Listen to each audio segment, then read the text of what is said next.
বিলাসপুর গ্রামটা ছিল অনেক সুন্দর এবং তার পাশে থাকতো এক পল্টু নামের শিয়াল। সে তার স্ত্রী এবং সে থাকতো। সে পেশায় ছিল কৃষক। শিয়ালটা তার ঘরে বসে থাকে এবং সে অনেক কিছুই ভাবতে থাকে। এমন সময় তার স্ত্রী চলে আসে তার কাছে, তাকে বলতে থাকে। কি গো, তুমি মনমরা হয়ে রয়েছো কেন? আমাকে কিছু বলো, তোমার কি হয়েছে? আমাকে কিছু না বললে তো আমি বুঝতে পারবো না। বলো, কি হয়েছে? তুমি মন খারাপ করে বসে আছো কেন? কিন্তু শিয়াল কিছুই বলে না এবং সে কাজে চলে যায়। ধুর, আর ভাল লাগে না জমিতে চাষ করতে। নিজের একটু জমি যদি থাকতো তাহলে কি আসি অন্যের জমি চাষ করতে হতো? নিজেরও কোনো জমি নেই, টাকাও নেই। এভাবে আর কতদিন অন্যের জমি চাষ করব? এই বলে শিয়াল অন্যের জমি ধান কাটতে আসে। আজকে একটু বেশি গরম পড়ছে। উফ, কি গরম! এত গরমে কাজও করা যায় না। এই বলে শিয়াল ধান কাটতে থাকে। ধান কেটে তাড়াতাড়ি বাড়ি যেতে হবে। উফ, অনেক গরম পড়েছে।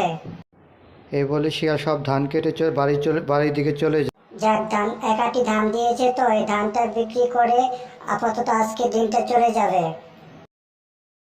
এই বলে ধানের বোঝাটা নিয়ে বাড়ির দিকে চলতে থাকে শিয়াল।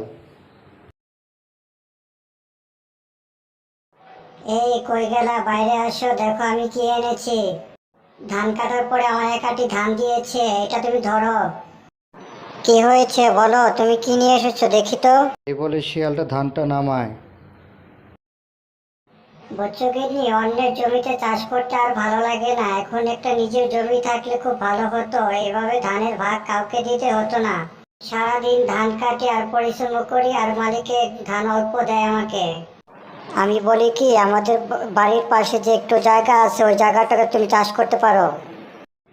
এই বলে শিয়াল চাষের উদ্দেশ্যে রওনা হয় সেখানে। এরপরে শিয়াল সত্যি সত্যি সেখানে যায় ধান বোনার জন্য প্রস্তুত নিয়ে নেয় এবং কি একের পর এক ধান লাগাতে থাকে সে। যাক, গিন্নি একটা ভালো বুদ্ধি দিয়েছে। জমিতে আমি চাষ করলে ভালোই হবে। এই বুদ্ধিটা আগে আসলে তো ভালোই হতো। অন্যের জমিতে আর চাষ করা লাগতো না। নিজের এটুকু জমিতে চাষ করা যায় তো অনেক ভালো হবে। যাক, নিজের জমিতে চাষ করতে পারলে ভালোই হবে। নিজের জমি চাষ নিজেই থেকে যাবে। শিয়ালের ধান লাগান শেষ হয়ে গেলে সে এখান থেকে চলে যায়।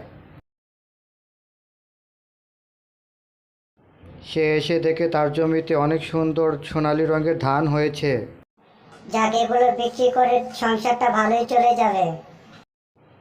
এবং ধানগুলো কেটে তা বাজারে বিক্রি করে দিয়ে আসে।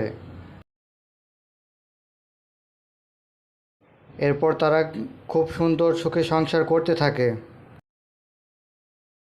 বন্ধুরা, এরকম কার্টুন দেখতে চাইলে ভিডিওতে লাইক ও সাবস্ক্রাইব করে দেবেন। কার্টুনটা কেমন হয়েছে ভিডিও কমেন্টে বলে যাবেন।